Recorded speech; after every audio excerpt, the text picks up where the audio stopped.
النهارده هقول لكم على التكات اللي تخليكم تعملوا طبق كشري بجد عظمه، هيتفوق على اشهر المحلات اللي بناكل من عندها كشري من بره، وكمان هخليكم ما تاكلوش كشري من بره اصلا. بس خلونا قبل ما نبدا ننزل نصلي على النبي في التعليقات، ولو انتوا بتشوفوني لاول مره اتمنى تعملوا متابعه للصفحه وكمان لايك وشير عشان الفيديو يوصل لاكبر عدد. حطيت عندي ووك فيها زيت غزير، هنزل فيها بعيش شامي متقطع، انا مقطعه على شكل مثلثات كده، ما بياخدش وقت خالص يا جماعه، مجرد ما ياخد اللون الذهبي الفاتح بطلعه على مصفى. واي حاجه يا جماعه بقليها بطلعها على مصفى الاول، مش بطلعها على مناديل. العيش اتحمر هطلعه على المصفى واديله رشه من الملح ورشه من الكمون. بعد كده كنت نقعه حمص شام قبلها بليله، وبعدين غسلته وضفت له ميه نظيفه وثلاث اربع فصوص من الثوم، هغطيه واسيبه لحد ما يستوي. هنا مجهزه عندي كوبايه من الدقيق، نص كوبايه من النشا، رشه ملح ورشه شطه. والنهارده انا هعمل كيلو من البصل لان احنا بنعشق البصل ده او الورد بقى بلغه محلات الكشري. مقطعه رفيع بالشكل اللي حضراتكم شايفينه، وهدعفله كده في الدقيق، وبعد كده هطلعه على مصفى. هصفي منه او هنفض منه كل الدقيق الزياده بالشكل اللي حضراتكم شايفينه. مهم ان احنا منخليش فيه اي دقيق زياده. وفي نفس الوقت اللي احنا قلينا فيها العيش هنبدأ ان احنا نقلي البصل على نار متوسطة. الزيت ده مش كتير خالص، وهقول لكم ليه بعد كده. احنا هنستغله احسن استغلال. نسيت اقول لكم حاجه كمان، انا كنت حاطه البصل في كيس، لان انا بعد ما بقطعه بحطه في التلاجة علشان خاطر البيت ما يتمليش ريحه بصل كده، لا بيبقى ريحته هاديه شويه لما بيتحط في التلاجة.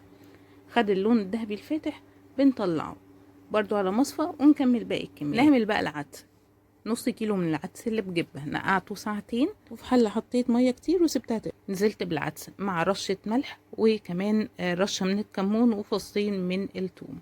العدس استوى كويس، بعد كده صفيته ومش برمي المية بتاعته. وفي نفس الحلة اللي سلقت فيها العدس حطيت مغرفتين من الزيت اللي احنا قلينا فيه البصل، مغرفتين صغيرين، وصفيت العدس كويس قوي وضفت عليه ضفت على الزيت العدس. اديله بقى رشة من الملح عشان يبقى طعمه كويس، وكمان رشة تاني من الكمون.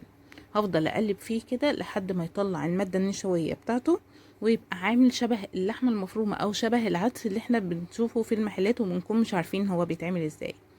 ننقله بقى في حاجة لحد ما يبرد بالشكل اللي حضراتكم شايفينه كده، ونروح بعد كده للرز بالشعرية. حطيت برضو مغرفتين من زيت البصل، وحطيت كيس من الشعرية مكعب من مرقة الدجاج اختياري. حمرت الشعرية، بعد كده نزلت عليها بكوبايتين من الرز المغسول ومتصفي كويس قوي. هنديلهم تشويحة كويسة، وزي ما اتفقنا احنا مش هنرمي مية العدس. تبلت بقى ملح وفلفل، نخلي بالنا ان احنا ضايفين مرقة دجاج فما نحطش ملح كتير. وهنا هسقي بمية العدس، عشان كده قلت لكم ما نرميهاش، ونخلي بالنا برضو ان مية العدس كان فيها شوية من الملح. كملت بقى كده معيار الرز العادي، لكوباية الرز ليها كوباية وربع من المية. سبت الرز لحد ما بدأ يتشرب، وبعدين غطيت عليه وسبته على نار هادية خالص. نعمل الصلصة، مغرفتين برضو من زيت البصل، نزلت عليهم بمعلقة من السكر ومعلقتين من صلصة الطماطم الجاهزة، ورقتين لورا، ولتر ونص من عصير الطماطم. هسيبها بقى تتسبك، والافضل ان احنا نغطي عليها كده، يعني ما نقفلش الغطا قوي بس عشان ما بهدلش البوتاجاز.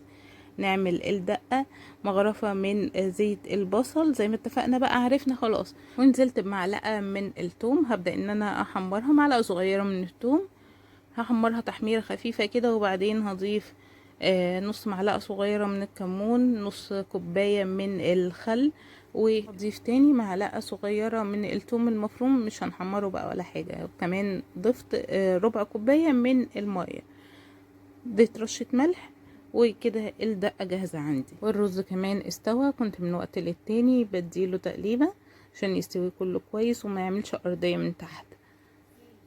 نرجع للصلصة، اتسبكت كده او تقلت، احنا مش عايزينها تسبك، تقلت بس كده. هبدأ ان انا اخفها بالمية، بزود مية سخنة يا جماعة عشان ننجز على طول. ونيجي بقى للتركة المهمة جدا، شوية كده من البصل اللي حمرناه بفركه بالشكل ده وبضيفه على الصلصة.